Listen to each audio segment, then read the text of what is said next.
എന്താണ് സേവിങ്സ്, എന്താണ് ഇൻവെസ്റ്റിംഗ്? സമ്പത്ത് വർദ്ധിപ്പിക്കുന്നതിലേക്കുള്ള അല്ലെങ്കിൽ സാമ്പത്തിക സ്വാതന്ത്ര്യത്തിലേക്കുള്ള ആദ്യ ചവിട്ടുപടിയാണ് സേവിങ്സ് എന്ന് പറയുന്നത്. ചെലവുകൾ പരമാവധി കുറച്ച് നമുക്ക് കിട്ടുന്ന വരുമാനത്തിൽ നിന്നും പരമാവധി മിച്ചം പിടിച്ചു മാറ്റിവെക്കുന്ന തുകയാണ് സേവിങ്സ്. അതായത് നമുക്കൊരു മാസ വരുമാനമാണുള്ളതെങ്കിൽ ആ മാസത്തെ ചെലവുകൾ കഴിഞ്ഞ് ബാക്കി വരുന്ന തുക നമ്മുടെ ബാങ്ക് അക്കൗണ്ടിൽ കിടക്കുന്നുണ്ടെങ്കിൽ അതിനെ നമുക്ക് സേവിങ്സ് എന്ന് പറയാം. സാധാരണ നമ്മുടെ ബാങ്ക് അക്കൗണ്ടിൽ കിടക്കുന്ന പണത്തെ അതുകൊണ്ടാണ് സേവിങ്സ് ബാങ്ക് അക്കൗണ്ട് എന്ന് പറയുന്നത്. അതുപോലെ നമുക്ക് എല്ലാ മാസവും വരുന്ന ചെലവുകളിൽ അനാവശ്യ ചെലവുകൾ ഒഴിവാക്കിക്കൊണ്ട്, ഉദാഹരണത്തിന് നിങ്ങൾ സ്ഥിരമായി സിനിമ കാണാൻ പോകുന്ന ആളാണെങ്കിൽ അത് നിർത്തിക്കൊണ്ട് സ്ഥിരമായി ടിക്കറ്റ് എടുക്കുന്ന പൈസ അക്കൗണ്ടിൽ മിച്ചം കിടക്കുകയാണെങ്കിൽ, അല്ലെങ്കിൽ നിങ്ങൾക്കുള്ള അനാവശ്യ ചെലവുകളെ ഒഴിവാക്കുമ്പോൾ മിച്ചം പിടിച്ച് കിട്ടുന്ന പൈസയെയും ഒരു സേവിങ്സ് എന്ന് പറയാം. ഇത് ബാങ്ക് അക്കൗണ്ടിലോ നമ്മുടെ കൈവശമോ സൂക്ഷിച്ചാലും സേവിങ്സ് എന്ന് തന്നെയാണ് പറയുന്നത്. അപ്പോൾ എന്താണ് സേവിങ്സ് എന്ന് നിങ്ങൾക്ക് മനസ്സിലായി കാണുമെന്ന് വിശ്വസിക്കുന്നു. ഇനി എന്താണ് ഇൻവെസ്റ്റിംഗ് അല്ലെങ്കിൽ നിക്ഷേപം എന്ന് നമുക്ക് നോക്കാം. നമ്മൾ സേവ് ചെയ്യുന്ന പണം അല്ലെങ്കിൽ നമ്മൾ ചെലവ് ചുരുക്കി ഉണ്ടാക്കിയ പണം എവിടെയെങ്കിലും നിക്ഷേപിച്ചുകൊണ്ട് അതിൽ നിന്നും ഒരു വരുമാനം നമുക്ക് ഉണ്ടാകുന്നുണ്ടെങ്കിൽ അതിനെ നമുക്ക് ഇൻവെസ്റ്റിംഗ് എന്ന് പറയാം.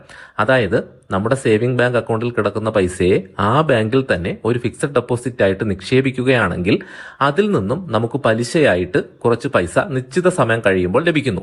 നമ്മൾ സേവ് ചെയ്ത പണം ഫിക്സഡ് ഡെപ്പോസിറ്റ് ആയിട്ട് നിക്ഷേപിച്ചത് കൊണ്ടാണ് നമുക്ക് അതിൽ നിന്നും ഒരു വരുമാനം ഉണ്ടായത്.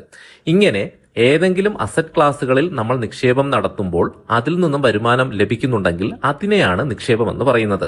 അതുപോലെ നമ്മുടെ കയ്യിൽ കുറച്ചധികം പണമുണ്ട്, ആ പണം കൊണ്ട് നമ്മൾ എവിടെയെങ്കിലും കുറച്ച് സ്ഥലമോ കെട്ടിടമോ വാങ്ങുകയാണെങ്കിൽ ആ പ്രോപ്പർട്ടി വാടകയ്ക്ക് കൊടുത്ത് അതിൽ നിന്നും ഒരു വരുമാനം ലഭിക്കുകയാണെങ്കിൽ അതിനെയും നമുക്ക് നിക്ഷേപം എന്ന് പറയാം. അതുപോലെ നമ്മുടെ കയ്യിൽ കുറച്ച് പണമുണ്ട്, ആ പണം വിവിധ കമ്പനികളുടെ ഷെയറുകൾ വാങ്ങുകയാണെങ്കിൽ അതിനെയും ഇൻവെസ്റ്റിംഗ് എന്ന് പറയാം. ഈ കാലഘട്ടത്തിൽ നമ്മുടെ മൊബൈൽ ഉപയോഗിച്ച് ഷെയർ മാർക്കറ്റിലുള്ള ഏത് കമ്പനിയുടെ ഓഹരികളും വാങ്ങാനും വില കൂടുമ്പോൾ വിൽക്കാനും സാധിക്കും. അത് മൊബൈൽ ഉപയോഗിക്കാൻ അറിയുന്നവർക്ക് വളരെ എളുപ്പത്തിൽ നിക്ഷേപിക്കാവുന്ന ഒരു മാർഗമാണ്. അപ്പോൾ നിങ്ങൾക്ക് ഒരു സംശയമുണ്ടാകും, സേവിങ്സ് ആണോ നല്ലത്, ഇൻവെസ്റ്റിംഗ് ആണോ നല്ലതെന്ന്. തീർച്ചയായിട്ടും ഇൻവെസ്റ്റിംഗ് ആണ് കൂടുതൽ വരുമാനം ലഭിക്കുന്നതെങ്കിലും നമുക്ക് ലഭിക്കുന്ന വരുമാനത്തെ കൃത്യമായി സേവ് ചെയ്യാൻ അറിയാമെങ്കിൽ മാത്രമേ നമുക്ക് അത് ഉപയോഗിച്ച് നിക്ഷേപിക്കാൻ സാധിക്കുകയുള്ളൂ. അപ്പോൾ സേവിങ്സും ഇൻവെസ്റ്റിംഗും ഒരുപോലെ നമ്മുടെ ജീവിതത്തിൽ ആവശ്യമാണ്. സേവിങ്സിനും ഇൻവെസ്റ്റിങ്ങിനും അതിൻ്റെതായിട്ടുള്ള ഗുണങ്ങളുമുണ്ട്, ദോഷങ്ങളുമുണ്ട്. നമുക്ക് സേവിങ്സ് ഉള്ളത് കൊണ്ടുള്ള പ്രധാനപ്പെട്ട ഗുണം എന്ന് പറയുന്നത് നമ്മുടെ പണത്തെയാണ് നമ്മൾ സേവിങ്സിൽ ഇട്ടിരിക്കുന്നത്. ഇത് നമുക്ക് ഏത് ആവശ്യത്തിനും എപ്പോൾ വേണമെങ്കിലും ഉപയോഗിക്കാൻ സാധിക്കും. എന്നാൽ ഇതിന്റെ ദോഷം എന്ന് പറയുന്നത് നമ്മൾ ഇത്തരത്തിൽ സേവിങ്സ് അക്കൗണ്ടിൽ നിക്ഷേപിച്ചിരിക്കുന്ന പണത്തിന് അതിൻ്റെതായിട്ടുള്ള വളർച്ചയുണ്ടാകുന്നില്ല എന്നുള്ളതാണ്. ഉദാഹരണത്തിന് നമ്മൾ 1000 രൂപ ഒരു കുടുക്കയിൽ നിക്ഷേപിക്കുകയാണെങ്കിൽ ഒരു വർഷം കഴിഞ്ഞ് നമ്മൾ ആ കുടുക്ക പൊട്ടിച്ചു നോക്കിയാൽ നമ്മൾ അതിലിട്ട് വെച്ച പണം മാത്രമായിരിക്കും ഉണ്ടാവുന്നത്. എന്നാൽ നമ്മൾ ഈ 1000 രൂപയെ ഒരു ബാങ്കിൽ ഫിക്സഡ് ഡെപ്പോസിറ്റ് ഇടുകയാണെങ്കിൽ അതിനൊരു പലിശ ലഭിക്കുകയും നമ്മൾ നിക്ഷേപിച്ച ഫിക്സഡ് ഡെപ്പോസിറ്റ് പിൻവലിക്കുമ്പോൾ പലിശയും ചേർത്ത് നല്ലൊരു തുകയായിരിക്കും നമുക്ക് ലഭിക്കുന്നത്. അപ്പോൾ നിക്ഷേപിച്ചു കഴിഞ്ഞാൽ നമ്മുടെ പണം വളരും എന്നതാണ് നിക്ഷേപത്തിന്റെ പ്രധാനപ്പെട്ട ഗുണമെന്ന് പറയുന്നത്. സേവിങ്സിനും നിക്ഷേപത്തിനും പണപ്പെരുപ്പവുമായിട്ട് വളരെയധികം ബന്ധമുണ്ട്. ഉദാഹരണത്തിന് നമ്മുടെ കയ്യിൽ ഒരു 10,000 രൂപ ഉണ്ടെങ്കിൽ അതൊരു കുടുക്കയിൽ സൂക്ഷിക്കുകയാണെങ്കിൽ ഒരു വർഷം കഴിഞ്ഞ് നമ്മൾ ആ കുടുക്ക പൊട്ടിച്ചു നോക്കിയാൽ നമ്മൾ അതിലിട്ട് വെച്ച പണം മാത്രമായിരിക്കും ഉണ്ടാവുന്നത്. എന്നാൽ നമ്മൾ ഈ 10,000 രൂപയെ ഒരു ബാങ്കിൽ ഫിക്സഡ് ഡെപ്പോസിറ്റ് ഇടുകയാണെങ്കിൽ അതിനൊരു പലിശ ലഭിക്കുകയും നമ്മൾ നിക്ഷേപിച്ച ഫിക്സഡ് ഡെപ്പോസിറ്റ് പിൻവലിക്കുമ്പോൾ പലിശയും ചേർത്ത് നല്ലൊരു തുകയായിരിക്കും നമുക്ക് ലഭിക്കുന്നത്. അപ്പോൾ നിക്ഷേപിച്ചു കഴിഞ്ഞാൽ നമ്മുടെ പണം വളരും എന്നതാണ് നിക്ഷേപത്തിന്റെ പ്രധാനപ്പെട്ട ഗുണമെന്ന് പറയുന്നത്. സേവിങ്സിനും നിക്ഷേപത്തിനും പണപ്പെരുപ്പവുമായിട്ട് വളരെയധികം ബന്ധമുണ്ട്. ഉദാഹരണത്തിന് 5 വർഷങ്ങൾക്ക് മുൻപ് നിങ്ങളുടെ കയ്യിൽ ഒരു 30,000 രൂപ ഉണ്ടായിരുന്നു.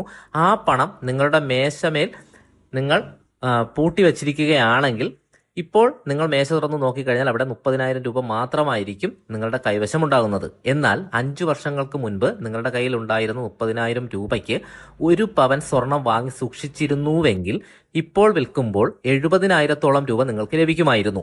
ഇവിടെ പണപ്പെരുപ്പം മൂലം ഗോൾഡിന്റെ വില കൂടിയത് കൊണ്ടാണ് നിങ്ങൾക്ക് ഗോൾഡ് ഇപ്പോൾ വിൽക്കുമ്പോൾ കൂടുതൽ പണം ലഭിക്കുന്നത്. നിക്ഷേപിക്കുമ്പോൾ ഉള്ള പ്രധാനപ്പെട്ട ഗുണമെന്ന് പറയുന്നതും പണപ്പെരുപ്പത്തെ നമുക്ക് അതിജീവിക്കാൻ സാധിക്കും എന്നുള്ളതാണ്. എന്നാൽ സേവിങ്സ് കൊണ്ടും നമുക്ക് ഉപകാരങ്ങളുണ്ട്. നമ്മുടെ കയ്യിലുള്ള പണം നമ്മൾ മേശയ്ക്കകത്ത് പൂട്ടി വെച്ചിരിക്കുന്ന സമയത്ത്, അതായത് 1-2 മാസങ്ങൾക്കുള്ളിൽ വരുന്ന പെട്ടെന്നുള്ള ഒരു ചെലവിന് ഈ പണം എടുത്ത് ഉപയോഗിക്കാൻ സാധിക്കും. എന്നാൽ നമ്മൾ ഗോൾഡ് വാങ്ങി വയ്ക്കുകയാണെങ്കിൽ പെട്ടെന്നുള്ള ആവശ്യങ്ങൾക്ക് ഈ ഗോൾഡ് വിൽക്കുന്നത് പ്രയാസമാണ്. ഇനി പെട്ടെന്ന് വിറ്റാൽ തന്നെ വാങ്ങിയ വില കിട്ടണമെന്നുമില്ല. അപ്പോൾ സേവിങ്സ് കൊണ്ടും നമുക്ക് ഉപകാരങ്ങളുണ്ട്. നമ്മുടെ കയ്യിലുള്ള പണത്തെ നിക്ഷേപിക്കണോ സേവിങ്സ് അക്കൗണ്ടിൽ ഇടണോ എന്ന് തീരുമാനിക്കേണ്ടത് ആ പണം കൊണ്ട് ഉപയോഗം വരുന്നത് എപ്പോഴാണ് എന്നുള്ള സമയത്തെ അനുസരിച്ചിട്ടാണ്. അതുപോലെ പണം സേവ് ചെയ്യുന്നത് ഒന്നുകിൽ നമ്മുടെ ബാങ്കിലുള്ള സേവിംഗ് അക്കൗണ്ടിൽ നമ്മൾ സൂക്ഷിക്കുന്നു, അല്ലെങ്കിൽ പണമായി നമ്മുടെ വീട്ടിൽ സൂക്ഷിക്കുകയാണ് ചെയ്യുന്നത്. എന്നാൽ ഇൻവെസ്റ്റ് ചെയ്യുക എന്ന് പറയുന്നത് നമുക്ക് ഒരുപാട് സാധ്യതകളുണ്ട്. അതായത് ഗോൾഡിലും പ്രോപ്പർട്ടികളിലും മാത്രമല്ല നമുക്ക് നിക്ഷേപിക്കാൻ പറ്റുന്നത്. നമ്മുടെ കൈവശമുള്ള പണം എത്രയാണ് ഉള്ളത് എന്നതിനനുസരിച്ച് നമുക്ക് വിവിധ മേഖലകളിൽ, വിവിധ അസറ്റ് ക്ലാസ്സുകളിൽ നിക്ഷേപങ്ങൾ നടത്തുന്നതിന് സാധിക്കുന്നതാണ്. അപ്പോൾ എന്താണ് സേവിങ്സ് എന്നും ഇൻവെസ്റ്റിംഗ് എന്താണെന്നും നിങ്ങൾക്ക് മനസ്സിലായി കാണുമെന്ന് വിശ്വസിക്കുന്നു. ഇപ്പോൾ നിലവിൽ ഇൻവെസ്റ്റ് ചെയ്യുകയാണോ അതോ സേവ് ചെയ്യുകയാണോ നിങ്ങളുടെ പണം കൊണ്ട് നിങ്ങൾ ചെയ്യുന്നതെന്ന് തീർച്ചയായിട്ടും കമൻറ്റ് ചെയ്യുക. അതുപോലെ എന്താണ് സേവിങ്സ് എന്നും ഇൻവെസ്റ്റിംഗ് എന്താണെന്നും തിരിച്ചറിയാത്ത സുഹൃത്തുക്കളോ ബന്ധുക്കളോ നിങ്ങൾക്കുണ്ടെങ്കിൽ തീർച്ചയായിട്ടും ഈ വീഡിയോ ഒന്ന് ഷെയർ ചെയ്ത് കൊടുക്കുക.